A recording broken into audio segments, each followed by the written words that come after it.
સ્ત્રી અને શુદ્રનો ઉદ્ધાર કરવા વાળા છે.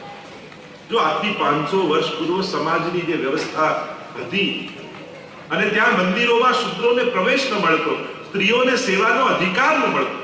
હવે સમાજમાં આ બધી વાત થાય છે, પણ આ વાત મહાપ્રભુજી તો 500 વર્ષ પહેલા કરી. હવે સ્ત્રીઓ શુદ્રોના ઉદ્ધારની વાત સમાજમાં ચાલી છે. તો મહાપ્રભુજી 500 વર્ષ પૂર્વ જે ઠાકોરજી મંદિરમાં બંધાયેલા હતા અને કેવલ કોઈ બ્રાહ્મણ પૂજારી હોય એ જ ભગવાનની પૂજા કરી શકે અને બીજો વ્યક્તિ મંદિરમાં પ્રવેશ પણ ન કરી શકે, સેવા પણ ન કરી શકે. મહાપ્રભુજીએ એ મંદિરોમાં બંધાયેલા ભગવાનને કાઢી વૈષ્ણવના ભક્તોના ઘરે ઘરે ઠાકોરજી પધરાવી અને પ્રભુને સમાજમાં સુગમ કરી. જે દુર્લભ પ્રભુ હતા, એમ થાય કે બ્રાહ્મણ જ પૂજા કરી શકે, આ વર્ણનો હોય એ જ સેવા કરી શકે. મહાપ્રભુજી કહે સેવા કરવાનો અધિકાર બધાને છે. અને એટલા માટે આપણે ત્યાં સ્ત્રી અને શુદ્રોને પણ અધિકાર શ્રી મહાપ્રભુજી આપ્યો, એમનો પણ ઉદ્ધાર કર્યો. કારણ કે વેદમાં જ્યારે આ અધિકાર નતો મળ્યો, પણ એ જ વેદમાં રહેલા પ્રભુને એમની ગોદમાં આપી અને બહેનો પણ ભગવત સેવા કરતા થયા અને એમને પણ ભગવત સેવા કરવાનો અધિકારની પ્રાપ્તિ શ્રી મહાપ્રભુજીએ કરાવી છે. એટલે સ્ત્રી શુદ્રાદિ ક્ષમાય નમઃ, કે આ સ્ત્રી અને શુદ્રોનો ઉદ્ધાર કરવા વાળા. આપણે ત્યાં વાર્તા સાહિત્યમાં તમે જુઓ તો અનેક પ્રસંગો આવે. ચૌડાની વાર્તા આવે છે, એ કુંજરીબાઈની વાર્તા, ચમાર વૈષ્ણવની વાર્તા આવે છે. 252ની વૈષ્ણવમાં ચમાર હતો, દ્વારિકામાં રહેતો, ચામડાનું કામ કરતો. અને ગુસાઈજી એકવાર દ્વારિકા પધાર્યા અને અલૌકિક પુરુષોત્તમ સ્વરૂપે ગુસાઈજીના દર્શન એને થયા. શરણે ગયો ગુસાઈજીની પાસે, કહ્યું કે મને શરણે લો ને મને ભક્તિનું દાન કરો, ભગવત સેવાનું દાન કરો. ત્યારે ગુસાઈજીએ કહ્યું તને શરણે લઉં, પણ એક વચન આપ, તું આજ પછી જીવ હિંસા નહીં. અને એને વચન આપ્યું, જો આપ મને શરણે લેતા હો તો આપને વચન આપું છું કે ક્યારે જીવ હિંસા નહીં. અને જ્યાં શરણે ગયો, સેવા પધરાવી દીધી અને એવું આદર્શ વૈષ્ણવી જીવન જીવવા લાગ્યો.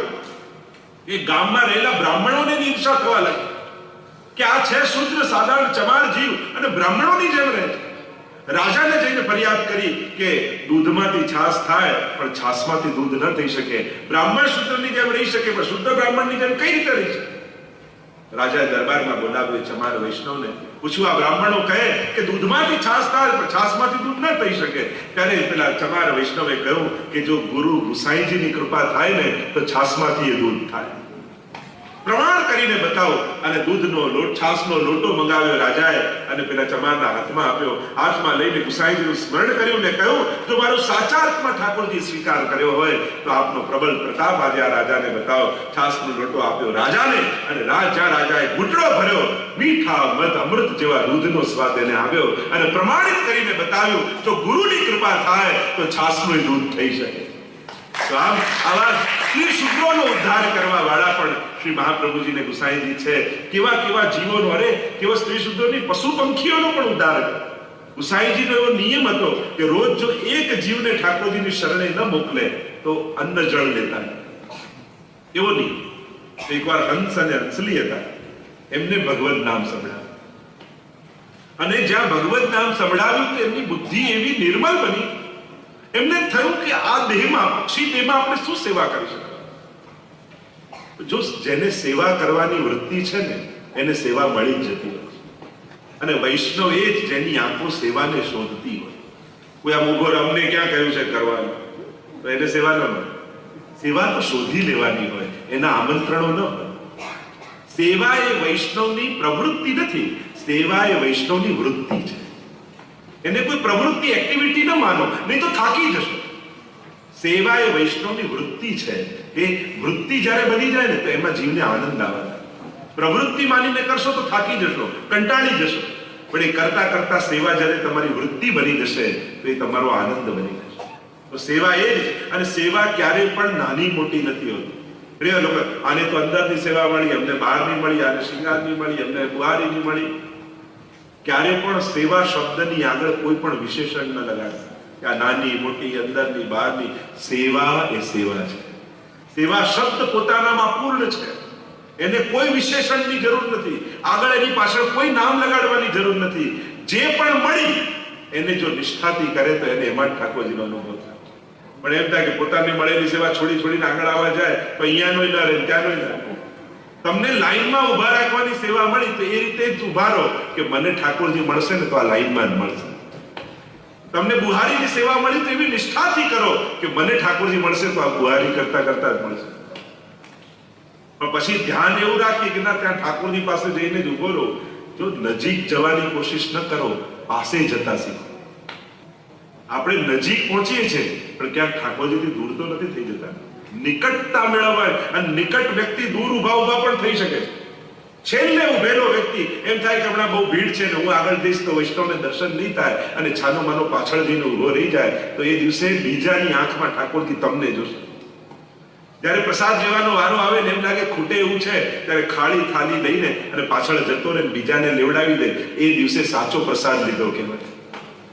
આ વૃત્તિ જ્યારે શીખી જશો ને, બીજા ચારને ધક્કો મારીને આગળ પહોંચ્યા, કદાચ આગળ આવી ગયા પણ પાસે ન પહોંચી શકે.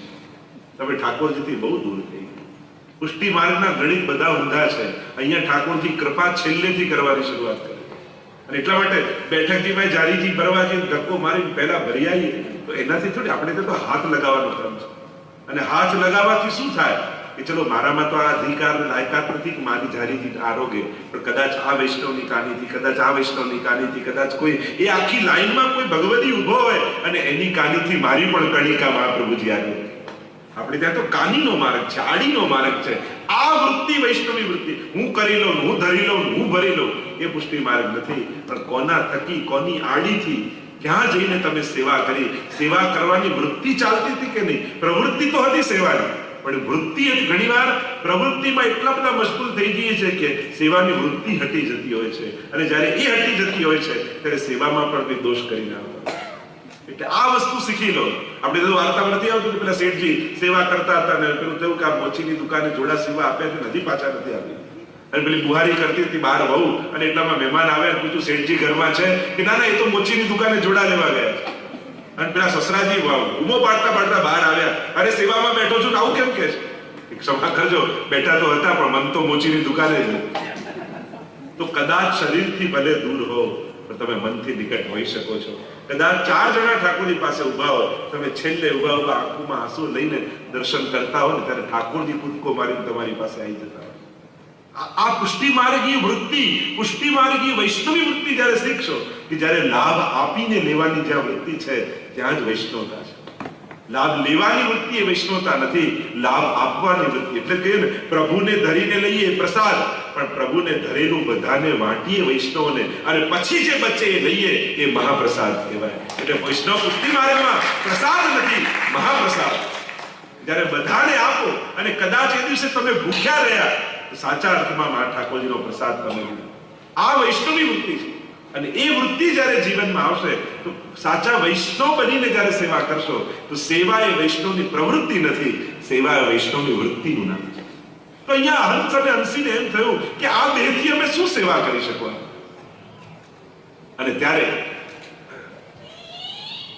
થયું, હંસીએ કહ્યું કે આપણે બીજું તો કંઈ ન કરી શકીએ, પણ આ રોજ વૈષ્ણવ ઠાકોરજીની સેવા માટે અપરસ કરવા નદીમાં જાય અને એમાં સ્નાન કરીને નીકળે છે, તો બીજું તો આપણાથી કંઈ ન થાય આ દેહમાં. પણ આચલને આવો નિયમ લઈએ કે જે સેવા માટે સ્નાન કરવા આવે વૈષ્ણવ અને અહીંયાથી ચાલીને જાય અને એના પગલી પડી હોય રેતી પર, તો જે સેવા માટે નાવા આવ્યો છે એના ચરણોમાં હળોટીને એની ધૂળમાં, તો આપણી રંચક સેવા ત્યાં પહોંચી.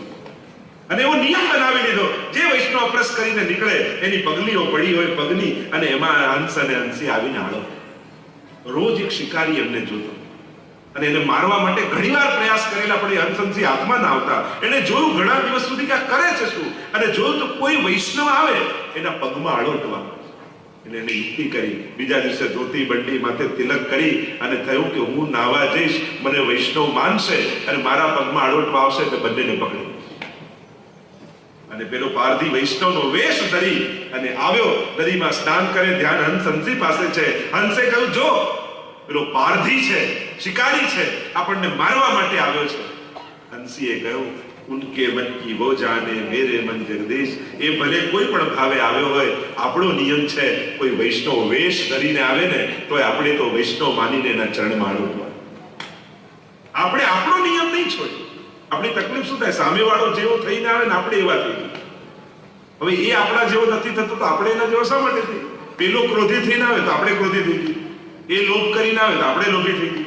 તો જેવા સાથે તેવા નહીં થવાનું, જેવા સાથે જેવા છીએ એવા રહેવાનું. આપણે આપણો સ્વભાવ કેમ બદલીએ? અને આપણું રિમોટ તો ઓલવેઝ સામેવાળાના હાથમાં જ હોય. એ ક્રોધનું બટન દબાવે એટલે બે અપશબ્દ બોલે, આપણે અંદર ક્રોધનું પિક્ચર દેખાવાનું. એ ગુણગાન ને કરે ને આપણી અંદર ખુશીનું પિક્ચર દેખાવાનું. જ્યાં સુધી આપણું રિમોટ કંટ્રોલ સામેવાળાના હાથમાં રહેશે ત્યાં સુધી આપણે આપણી જાતને સુખી કેમ કરી શકીએ? કારણ કે આજે આખો દિવસ આપણો કેવો જશે એ ડિપેન્ડ આપણા ઉપર નથી રાખતું, કેવા લોકો મળશે એના ઉપર છે. અને આપણો આખો દિવસ કેવો જશે એ આપણા પર હોતું જ નથી. આપણી લાઈફ આપણે નક્કી કરી એમ નથી હોતું. આજે હું દુઃખી રહીશ કે સુખી રહીશ એ તમે સવારે નક્કી નથી કરી શકતા. તમને કેવા લોકો મળશે એના પર ડિપેન્ડ નથી. હવે જ્યારે તમારી જિંદગી બીજાના ભરોસે ચાલતી હોય પછી તમે કોઈ સુખ જોઈએ, શાંતિ જોઈએ તો મળે ક્યાંથી? કમથી કમ તમારો આનંદ તો તમારા હાથમાં હોય, તમારું સુખી થવું તો તમારા હાથમાં હોય. તમે નક્કી કરો કે આજે આખો દિવસ મારે દુઃખી નથી. ગમે તેવા સંજોગો આવે એવું સવારે ઠાકોરને દંડવત કરીને જાઓ અને નક્કી કરીને જાઓ કે પ્રભુ આજે વચન આપીને જાઉં છું, આજે હું દુઃખી નહીં, આજે હું પ્રસન્ન રહીશ. કારણ કે દુનિયાને દુઃખી લોકો જ કરે છે. જે દુઃખી લોકો છે ને દુનિયામાં, એ લોકો જ દુનિયાને દુઃખી બનાવી રહ્યા છે. જે સુખી લોકો છે એમને તેમ થાય કે બધા સુખી થાય તો સારું. તમે જયારે સુખી થઈ જાઓ છો ત્યારે તમને એમ કહેવાય ના બધાને દુઃખ જતું રહેવું જોઈએ, બધાને સુખ થવું જોઈએ. પણ આ દુઃખી માણસ છે ને એને એમ થાય કે હું એકલો શેનો દુઃખી રહું? જો માણસને એમ થાય કે દુઃખ પણ બધાને પડે તો વાંધો નહીં. પેલું કે ભૂકંપ આવવાનું છે બધા મરી જશે, બધાનું જે થશે આપણું થશે. પણ કોઈ એમ કે ભૂકંપ આવશે ને તારું ઘર તૂટશે એવું ના ચાલે, મારું એકલાનું છે ને. એટલે બધા દુઃખી થતા હોય તો વાંધો નથી. મૂળ વાત છે દુઃખી લોકો દુનિયાને દુઃખી કરી રહ્યા છે. જ્યારે જીવનમાં પ્રસન્નતા, એટલે જ ધર્મની વધારે દુનિયામાં જરૂર છે. ધર્મ જ્યારે પ્રસન્નતા પાથરશે તો એ બધાને આનંદ આપવાની વૃત્તિ થશે. એટલે હમણાં કહી રહ્યો હતો કે જ્યાં સુધી ગમે તેટલા કાયદાઓ કડક કરો, ગમે તેટલા નિયમ લો બનાવો, બધું જ બનાવો, પણ માણસ રોકાવાનું નથી. જ્યાં સુધી એની આત્મા એને ખોટું કરતા નહીં રોકે ને ત્યાં સુધી એ માણસને કોઈ રોકી શકવાનું. હવે કોઈના કાયદા, કોઈની કડકાઈ, કોઈની વડ, હવે કોઈનું સાંભળવાનું નથી. હવે દુનિયા એ તરફ જઈ રહી છે કે કોઈ બીજાની વાત સાંભળવાનું નથી. અને એટલે ધર્મની વધારે જરૂર પડશે. કારણ કે ધર્મ એવા સંસ્કાર આપશે કે જ્યાં સુધી તમે તમારી જાતને રોકશો નહીં, કે તમને એમ થાય અંદરથી હું વૈષ્ણવ, મારાથી આ ન ખવાય, મારાથી આ ન પીવાય, મારાથી આમ ન જવાય, મારાથી આવું ન કરાય, તમારી આત્મા તમને નહીં રોકે તો તમને કોઈ નહીં રોકે. બીજા જે કરતા હોય કરે, આપણી અંદર વૈષ્ણવતાનું લોહી વહે છે. આપણે કંઠી ધારણ કરે. એક જગ્યાએ બળદ ઉપર એટલો બધો સામાન ભરી દીધો અને ખેંચીને જતો હતો ભર ઉનાળામાં, એટલામાં એક સામેથી ગધેડું પડ્યું. એને કહ્યું તું રહ્યો બળદ ને બળદ, મારો માલિક જો મારા પર આટલો સામાન ભરે ને હું તો આડો જ પડી જાઉં, એટલે બીજી વાર ભરે જ નહીં. બળદ કે તું કરી શકે, પણ અમે તો ગાયના દીકરા, અમારી માં તો ભગવાનની બાજુમાં મંદિરમાં ઊભી હોય અને તારી માને કોઈ મંદિરમાં ઘુસવાય ન દે, એટલે તને તારા મનમાં આવે તું કરી શકે, પણ અમે ગાયના દીકરા છે, અમારાથી આવું ન થાય. એમ બીજા જે કરતા હોય કરે, આપણે વૈષ્ણવના દીકરા, આપણાથી આવું ન. આ સંસ્કાર, આ વૃત્તિ, આ ગૌરવ જ્યાં સુધી આપણી અંદર નહીં આવે કે મારા પૂર્વજોનું સ્મરણ કરું, મારા વડીલોનું સ્મરણ કરું કે કેવા વંશમાં મારો જન્મ છે, કેવા કુળમાંથી હું આવું છું, અને આ જ્યારે ગૌરવ આવશે ને એક વૈષ્ણવતાનું, ત્યારે તમને એમ થશે કે મારો જ આત્મા મારો ગુરુ બની ગયો. હવે અહીંયા કોઈ જોતું નથી. પાપ માણસ ક્યારે કોઈ જોતું તો નથી. બસ આપણે ત્યાં જ રોકાયેલા છે. ખોટું કરવા તૈયાર છીએ જો મોકા મળે તો. ઘણાને અવસર નથી મળતો, બાકી ખોટું કરવા તે તૈયાર હોય. તો શું આપણે પાપ એટલા માટે નથી કર્યા કે આપણને ચાન્સ નથી મળ્યા, કે યા પછી આપણે આત્માથી સંકલ્પિત છે કે ગમે તેવા અવસર મળે મારે ખોટું નથી કરવું? વિચાર કરો. મોટા ભાગની દુનિયા એટલે અટકેલી છે કે એને અવસરો નથી મળતા. આપણે આત્મસંયમ, એટલે હવે એવો સમય આવે છે કોઈ કોઈને નહીં કહી શકે, હવે તમારે જ તમારી જાતનો નિગ્રહ કરવાનો છે. ને આમ સ્ત્રી શુદ્ધોનો ઉદ્ધાર કરનારા શ્રી મહાપ્રભુજી છે. આગળ નામ આપતા ગુસાઈજી કહે અંગીકૃત્યૈવ ગોપીશ વલ્લભીકૃત માનવાય નમઃ.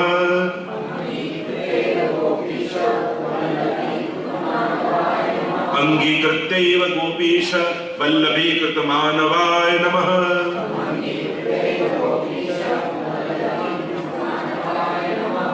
અંગીકાર કરીને મનુષ્યોને ગોપીજન વલ્લભ એવા શ્રી કૃષ્ણને પ્રિય બનાવનારા છે. બ્રહ્મ સંબંધ આપી મહાપ્રભુજી સ્વીકાર કરી અને પોતાની પાસે નથી રાખતા. એ તો ગહી સોપત શ્રી ગોવર્ધન. અહીંયા તો સોંપી દેવામાં આવે. ગુરુ દ્વાર બનવો જોઈએ, દીવાર ન બનવો જોઈએ. પોતે દીવાર બની જાય, ભગવાન સુધી જીવને ન જવા દે તો એનું બંધન છે. અહીંયા તો ગહી સોપત શ્રી ગોવર્ધન નાથે ત્યારે હાથ જીવનો લે અને ઠાકોરજી સાથે હસ્તમેળાપ કરાવી દે. આ ભાવ અને પોતે બ્રહ્મ સંબંધ આપી ઠાકોરજીને પ્રિય બનાવે. કારણ કે જેનું બ્રહ્મ સંબંધ થયું છે આયોને ઠાકોરજી ક્યારેય છોડતા નથી. આપણે ત્યાં તો અનેક વાર્તા પ્રસંગોમાં છે કે એ રામાનંદ પંડિતની વાર્તા, અનેક વાર્તાઓ એવી આવે છે કે જ્યારે જીવનું બ્રહ્મ સંબંધ લીધું છે. ગુલાબદાસની વાર્તા આવે છે, બ્રહ્મ સંબંધ લીધું અને એવો દુસ્સંગ લાગ્યો ને એવા ખોવાઈ ગયા, ગુલાબ ખાન થઈ ગયા. આગ્રામાં ગણિકાને ત્યાં રહેવા લાગ્યા, મદિરા પાન કરે, ગણિકાના નૃત્ય જોએ, ભૂલી પણ ગયા કે મેં ક્યારે બ્રહ્મ સંબંધ પણ લીધું. પણ આ માર્ગમાં જીવ ભલે ભૂલી જાય, ગુરુ ભૂલતા. એકવાર એક રાજા આવ્યો, કહ્યું મને ચર્મરોગ થયો છે, કઈક ઉપાય બતાવો. ત્યારે ગુસાઈજીએ કહ્યું મારો એક પ્રિય વૈષ્ણવ આગ્રામાં રહે છે, એનું નામ છે ગુલાબદાસ, એના દર્શન કરીશ ને દર્શન માત્રથી તારો રોગ જતો રહેશે. અને આખી આગ્રામાં ગોતે છે કે ક્યાંક ગુલાબદાસ દેખાઈ જાય તમારો રોગ મટી જાય. આખા આગ્રામાં બધાને પૂછી વળ્યા, કોઈએ ગુલાબદાસને જોયા છે? બધા ના પડે કે ગુલાબદાસ નામનું તો અહીંયા કોઈ રહેતું નથી. પછી કોઈએ કહ્યું કે ગુલાબદાસ ને પણ ગુલાબ ખાન રહે છે. આ ગણિકાને ત્યારે એવું કે આમાં કોઈ પ્રિય વૈષ્ણવ હોય ગુસાઈજી? પણ હવે આવ્યો છું ને કોઈ મળતું નથી તો લાવો જોતો તો જાઉં. અને ઉપર ચડ્યા, દરવાજો ખટખટાવ્યો અને જ્યાં દ્વાર ખોલ્યું, દાઢી વધેલી, માથા પર ટોપી, પૂછ્યું અહીંયા કોઈ ગુલાબદાસ? ગુસાઈજી એને યાદ કરી રહ્યા અને જ્યાં ગુસાઈજીનું નામ કર્ણમાં પડ્યું, ચોધાર આંસુઓ ગુલાબદાસના આંખમાંથી નીકળવા લાગ્યા કે અરે મારી ક્યાં દશા, ગુસાઈજી મારો સ્વીકાર કર્યો તો હું ક્યાં જઈને પડ્યો છું. અને રાજાએ કહ્યું કે મને કહ્યું છે કે ગુલાબદાસના દર્શન કરશો તો તમારો રોગ મટી જશે. અને જુઓ તમારી સામે આવી મારો રોગ મટી રહ્યો છે. વંદન કરવા લાગ્યો રાજા અને એને એમ થયું ગુલાબદાસને કે અરે મેં ક્યાં મારી ગતિ કરી છે, ક્યાં મારી જાતને લાવીને મૂકી છે. હું તો ભૂલી પણ ગયો હતો કે ગુસાઈજીનો સેવક થયો, પણ મારા ગુસાઈજી ભૂલ્યા નથી કે એમણે મને અપનાવ્યો. અને ત્યાં એનો દેહ છૂટ્યો અને લીલાબાઈની પ્રાપ્તિ થઈ. આ જ્યારે શ્રી વિઠ્ઠલનાથ વિચારે રે તેને પ્રગટ પદાર્થ વિચારે. શ્રી ગુસાઈજી કૃપા કરે. આ માર્ગ એવો જ છે, તમે ભલે ભૂલી જશો બ્રહ્મ સંબંધ લઈને, પણ જીવનની યાત્રામાં ક્યાંક કોઈ ક્ષણે એવા સંજોગો આવશે કે કોઈક એવો મળશે ને તમને યાદ અપાવશે, અરે તમે તો વૈષ્ણવ છો ને, તમે તો બ્રહ્મ સંબંધ લીધું છે ને, ચાલો ને મારી સાથે બેઠક કરવા, ચાલો ને સેવા કરવા, ચાલો ને સામગ્રી કરવા. અને એક ક્ષણ તમને એવી સ્પર્શી જશે કે અરે મેં બ્રહ્મ સંબંધ લીધું હતું તો ભૂલી પણ ગયો હતો, પણ મારા મહાપ્રભુજી આજે મને યાદ કરે છે. એવી ક્ષણ દરેકના જીવનમાં, ભલે વહેલી કે મેં મોડી, ક્યાંક ભલે દૂર કે જતા રહ્યા ભારતની કોઈ પણ સંજોગોમાં ગયા, પણ કોઈ ક્ષણે તમને મહાપ્રભુજી જરૂર પુકારશે. ક્યાંક ગુસાઈજી તમને જરૂર ટહેલ નાખશે કે તું વૈષ્ણવ છું, તું મારો છું. કોઈ વૈષ્ણવ થકી બોલાવે, ક્યાંક ને ક્યાંક સંકેત જરૂર મળશે. અને વૈષ્ણવ એ સમય સમજી જજો કે આ વ્યક્તિ કે કોઈ પુરુષ નથી બોલ્યો, હમણાં આની ભીતર બિરાજી મહાપ્રભુજીએ મને અવાજ લગાવ્યો. જો એ સમજી જશો, જો પ્રભુ તો કેટલી વાર આપણને મળે છે, આપણે ઓળખી શકતા નથી. तुलसी इस संसार में सबसे मिलिए जाए, ना जाने किस रूप में नारायण मिल जाए. એ કયા રૂપે સામે આવે આપણી આંખોની તૈયારી. આ તો આપણે વિચારી રાખીએ કે આવું રૂપ, પેલું કહેતા ને કે એકવાર એક ગામમાં પૂર આવ્યું અને પેલો વૈષ્ણવ રહેતો તો બધા બાજુવાળો બોલાવવા આવ્યો કે ચલો પાણી વધીને ડૂબી જશો. કે મને તો ઠાકોરજી લેવા આવે તો જ જાઓ. પાણી વધવા લાગ્યું અને બીજે માળ ચડી ગયો.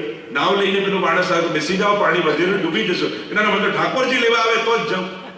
અગાસી પર ચડી ગયો, હેલિકોપ્ટર વાળા બચાવવા આવે, દોરડું નાખ્યું કે ચલો ચડી જાઓ, પાણી વધીને ડૂબી જશો. લોકો ના મને તો ઠાકોરજી લેવા આવે તો જાઉં, અને પાણી વધી ગયું, ડૂબી ગયો હોય છે.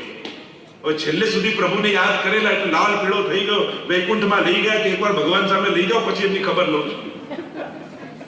છેક સુધી પોકાર કર્યો અને બચાવવા ના આવ્યા. ઠાકોરજી આગળ એને ઉભો કરવામાં આવ્યો, પેલો બૂમા બૂમ કરે કે શું પ્રભુ છેક સુધી આપની રાહ જોઈ, એકે વાર બચાવવા ના આવ્યા. ઠાકોરજી કે એક વાર નહીં 3 વાર આવ્યો. પહેલી વાર પાડોશી બની, બીજી વાર નાવ લઈ, ત્રીજી વાર હેલિકોપ્ટર લઈ, પણ તું મને ઓળખી ન શક્યો એ તારો વાંક. આ તો આપણે વિચાર રાખ્યું કે પિતાંબર ને વેણુ ને મુગટ પ્લે અને આમ લાઈટ થાય મ્યુઝિક વાગે ત્યારે ભગવાન આવે. પ્રભુ પ્રત્યેકની સામે આવીને ઉભો હોય છે. ઘણી વાર કોઈ વ્યક્તિની ભીતર હોય, ક્યારેક એની જીભ પર બેઠો હોય, આપણા માટે કોઈ શબ્દો કહેવાતો હોય, ક્યારેક એનો હાથ લાંબો કર્યો હોય આપણી મદદ માટે. આપણી તૈયારી જોઈએ કે ઓળખી જઈએ કે હમણાં આ હાથ આનો નહીં, ભગવાનનો છે. હમણાં પેલો વ્યક્તિ જે મારા માટે દોડી રહ્યો છે એ દોડતા પગમાં મારા ઠાકોરજી છે. આપણી તૈયારી જોઈએ. એ તો આવતો જ હોય છે સામે, અને એને દેખાવાની આદત નથી એટલે આપણને એમ થાય કે નથી, પણ એ કેટલી રૂપે આપણી સામે છે. સત્સંગ જ્યારે માણસ કરે ને ત્યારે એ સમજણ અને આંખો એને મળે કે સામે આવેલા ભગવાનને ઓળખી શકે. આ સત્સંગ એટલે કે અજ્ઞાન તિમિરાંધસ્ય જ્ઞાનાંજન શલાકયા. આ જ્ઞાનનું અંજન શું છે કે તમે તમારી આંખે ભગવાનને ઓળખી જાઓ. એ જ્ઞાનનું અંજન ગુરુ આંજે છે. એ આંજે પછી દેખાવા લાગે કે હવે તો મારો ઠાકોરજી જીત દેખું તે તો શ્યામમયી હૈ, શ્યામ યમુના, શ્યામ ગોવર્ધન, શ્યામ ગગન ગન ઘટા છઈએ. પછી તો ગોપીઓની જેમ થાય, જ્યાં જોઉં ત્યાં મને ઠાકોરજી દેખાય. એના વર્ણાંગી રૂપ મારી આંખે અંજાય, જ્યાં જોઉં ત્યાં મને શ્રીજી દેખાય. આ વાત આવી તો અહીંયા અંગીકાર દ્વારા, બ્રહ્મ સંબંધ દ્વારા જીવને પ્રભુ સાથે જોડનારા મહાપ્રભુજી છે. અને એવો સંબંધ જોડી દે છે કે જીવની ચિંતા ભગવાન પોતે. જો આપણે એટલે જ મર્યાદા ભક્તિ અને પુષ્ટિ ભક્તિનો ભેદ એ બતાવ્યો કે અહીંયા જીવ ભગવાનનો હાથ નથી પકડતો, ભગવાન જીવનો હાથ પકડે છે. અને આપણો તો સ્વભાવ કેવો, આજે પકડ્યો કાલે છોડી દઈએ, પણ ભગવાનનું વચન એવું છે કે એકવાર જેનો હાથ પકડીશ એનો છોડીશ. એટલે મર્યાદા માર્ગમાં બતાવે કે ભક્તિ કેવી, કે વાંદરાના બચ્ચા છે.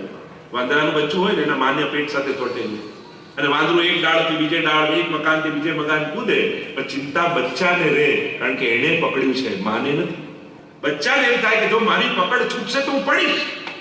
આ મર્યાદા ભક્તિ છે કે જ્યાં જીવ ભગવાનને પકડવા જાય છે અને એને ભય હોય છે જો મારી સાધનામાં ભૂલ થઈ તો મારું પતન થશે. પણ પુષ્ટિ ભક્તિ તો બિલાડીના બચ્ચા જેવી છે. બિલાડીના બચ્ચાને એક જગ્યાએથી બીજી જગ્યાએ લઈ જવું હોય તો એની માં એને મોઢામાં પકડીને લઈ જાય. અહીંયા ચિંતા બચ્ચાને નથી, એ તો નિશ્ચિત છે. ચિંતા માને છે કે જો મારી પકડ છૂટશે તો હું પડીશ, મારું બચ્ચું પડીશ. એમ આ પુષ્ટિ માર્ગમાં તો અહીંયા બ્રહ્મ સંબંધ લીધા પછી જીવ મુક્ત થઈ જાય અને ભગવાન ચિંતિત થાય કે ક્યાંક મારા ભક્તનું અહિત ન થઈ જાય, અને સદા સાવધાન ભગવાન રહે કે મારા ભક્તનું તો કઈ અહિત નથી થતું. કારણ કે અહીંયા એ શરણાગત લાવનાર પણ ભગવાન છે અને શરણાગત લેનાર પણ ભગવાન. એટલે જ કોઈએ પૂછ્યું લાકડાને, પાણી, કે તું બધાને ડૂબાડે છે, પણ આ લાકડા જોડે તને કેવો પ્રેમ છે કે તારી અંદર બજે નાખીએ ડૂબી જાય, પણ લાકડું નાખીએ તો તારે છે. યા કોણ પ્રેમ કી રીત? આ કયા પ્રેમની રીત છે કે આ કાષ્ટ ને ડુબાવે કાષ્ટ કો, જલ ને ડુબાવે કાષ્ટ કો, યહ કોણ પ્રેમ કી રીત? ત્યારે પાણીએ કહ્યું, અપનો સીંચ્યો જાન કે યે હે બડેન કી રીત, કે આ લાકડાને તો મેં જ સીંચીને ઝાડ બનાવ્યું છે, અને જેને સીંચીને મેં જ મોટું કર્યું હોય એને હું ક્યારે ડૂબવા ન દઉં. એમ આપણને ઊભા જ કર્યા ઠાકોરજીએ, એમણે જ ગોદમાં લીધા, એમણે જ પ્રેમ સંબંધ કરાવ્યું. એટલે એ વાત યાદ રાખજો કે ઠાકોરજી તમારું પતન પણ ક્યારે નહીં થવાનું. કારણ કે આ માર્ગમાં ચલાવનારા પ્રભુ, ઊભા કરનારા પ્રભુ, તો બચાવનારા પણ ઠાકોર. ક્યાંક એવા ખોટા રસ્તે પણ ચડ્યા તો ભગવાન ક્યાંક ને ક્યાંક એવા સંજોગ, કોઈ એવા વ્યક્તિ, કોઈ એવા વિચાર તમને આપશે કે તરત તમારી ઉગારી લેતા પ્રભુ તમને સામે દેખાય.